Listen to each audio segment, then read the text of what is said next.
Hello, how are you? Now today we are going to attempt to make creme brulee. Now I've done a dummy run. It wasn't too bad. So let's get straight on with it. Right, you will need 18 fluid ounces of double or whipping cream, a vanilla pod, vanilla bean paste or vanilla extract, definitely not vanilla essence, 2 ounces of caster sugar, and you also need caster sugar at the end for the topping, and you'll need 4 or 5 eggs. We need a lot of equipment. We need an electric whisk, we need mixing bowls, a sieve, a hand whisk, a plastic spatula bendy thing like that, a pouring jug, and these little jobs here, these are called ramekins. These are oven proof dishes. Right, we'll get straight on with it. So I'll be back in a minute. First of all, we need to separate the eggs, the whites from the yolks for the eggs. And we do that like this. Hang on a minute. We'll put that there. We crack the egg like that. And then we let the whites come out like that. We let the white dribble down. And then we have our yolk. So we'll pop our yolk in there. And then we're going to do that a few more times. So back in a mo. Hello again. Right, what we want to do is put the sugar, our caster sugar, that's 2 ounces of caster sugar, in with the eggs. And then we start to whisk it. And we want it to be a sort of a fluffy white colour. And believe it or not, that is actually going to happen after a while. So I'll just be whisking this up and then I'll be back in a tick. Hold on. Hello. Right, here are our whipped up eggs and sugar. So that's worked quite nicely. Now, we take our cream here and we pour it into a saucepan, like so. And then we're going to put this on the cooker. And we want to scald it. We want to heat it up, but we don't want to boil it. So you have to keep an eye on it. So it can bubble a tiny bit, but we don't want it to boil because then there's, I don't know, some different chemical reaction and it all goes wrong. So, right, we'll put that on there. And while that's heating up, we take our vanilla pod. Here, that's our vanilla pod. These are quite expensive.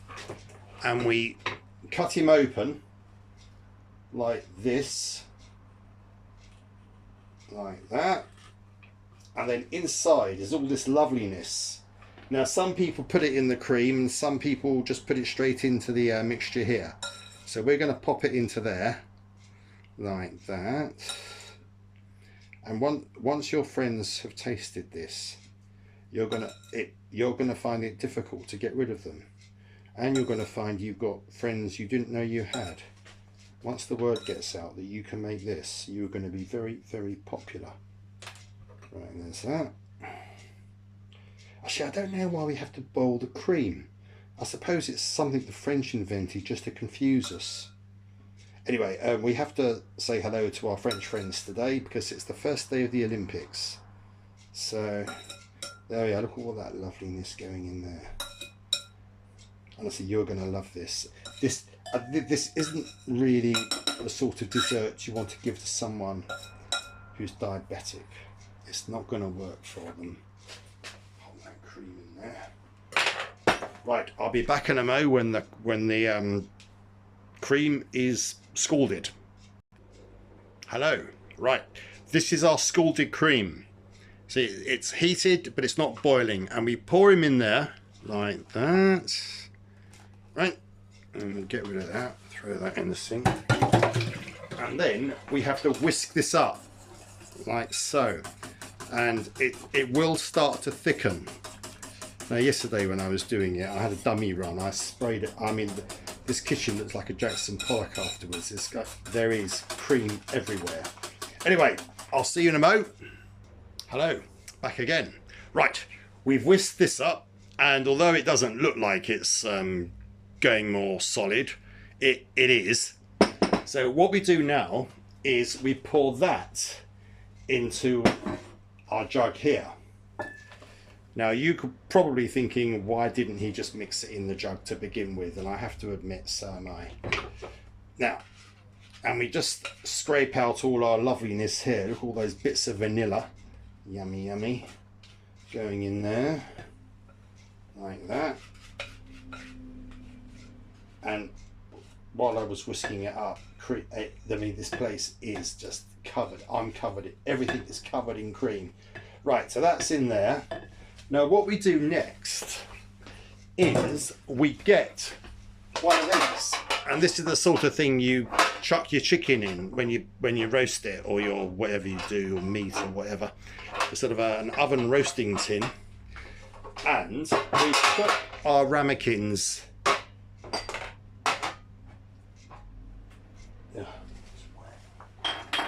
We put our ramekins in there like that, so they're in there, and then we're going to pour boiling water in so it comes to about halfway up the little pots or ramekin. Going everywhere. There we are. That's going in there. It's useless, bloody useless kettle. Right. We've done that. Now, what we do next is we take a sieve, that's our sieve, and we fill each ramekin up. Oh, but I forgot to say, the oven is on. It's preheated to 150 degrees centigrade, which is about gas mark 2. Right, we're going to pour in all that loveliness in there. Go on, in you go. Go in there, then don't worry about if you lose a bit over the side. I mean, look, this isn't the Savoy. This is just home cooking, so I don't think we need to worry about a bit of a mess here and there. I mean, that's what I think anyway. I think. Oh, look! We've got all this stuff in there, so we're gonna try and we'll get that in. Get all that loveliness in there, and then we'll just push this through with a spatula. See, we don't want all the really chunky bits, but we want all the goodness like that. And then we'll just, there we are, put a bit more in there and a bit more in there. And I know some of them look quite full, but for some reason unknown to myself, it's probably because they're full of air. They do go down when they go in the oven. So we'll just even these up, shall we? We'll put you in there. We'll put you in there.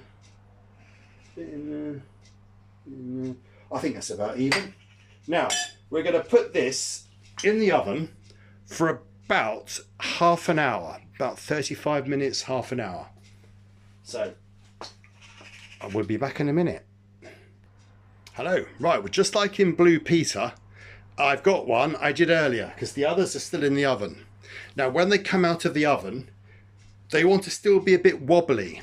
They've got to still sort of wobble, almost look as if they're not quite cooked. Because when you take them out of the oven and out of the baking tray tin, they still go on cooking. And you let them cool down to room temperature, and then in a perfect world, you would leave them in the fridge overnight to do whatever they do. And then when they come out, they look like this. And I know in a restaurant you probably wouldn't have all the bubbles, you know, and blah, blah, blah. But we put our sugar on. This is caster sugar. You can use granulated, and I think you can use demerara or brown sugar. Use whatever you want. But we're using caster sugar. But you use whatever you've got to hand. You know, it's not, no one's going to mind. No one's going to, you know, unless the kitchen police get to you. And then we can use our blowtorch. So we turn him on. And what you want to do is just, we'll just shake that about so it's even, is you just brown off the sugar like that. So you start to give it a nice crust. I'm sure you've probably had these in restaurants or whatever. This is quite rich though. This is a bit bigger than the ones you usually get in a restaurant. You only need one You don't need two. One's enough. And you are... oh, that's probably burning the sugar there, but never mind. Here we are, a bit more. And we'll do that until the sugar's nicely cooked and... or whatever you're doing to it. There we are. Now, in a minute, we'll let this cool down like that. Oh, it smells lovely. Right. Back in a mo. Right, here we are. Now, this is our... so let's see if we... oh yes, let's have a look. Let's have a look.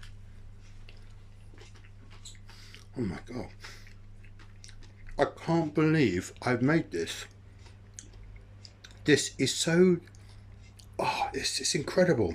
It always amazes me that I've done this, but look, if I can do this, then anyone can, really. And what you could do actually is, if you pop some fruit on the top, it just sort of cuts through the richness of the cream and it makes it even more yummy. Right, we'll just go through this again. So you will need 18 fluid ounces double or whipping cream, that's 500 milliliters, a vanilla pod, vanilla bean paste or vanilla extract, definitely not vanilla essence because that's synthetic, 2 ounces of caster sugar, and that's 60 grams, about these are sort of there or thereabouts, you know, and the caster sugar for the topping, but you can use whatever sugar you've got to hand, and then 4 or 5 egg yolks. You're also going to need a little blowtorch, pouring and measuring jugs, a whisk, what's it called, a roasting dish, roasting tray, and a sieve. And I think that's it. And I recommend this. You are going to find new friends that you didn't know you had once the word gets around. Anyway, see you soon.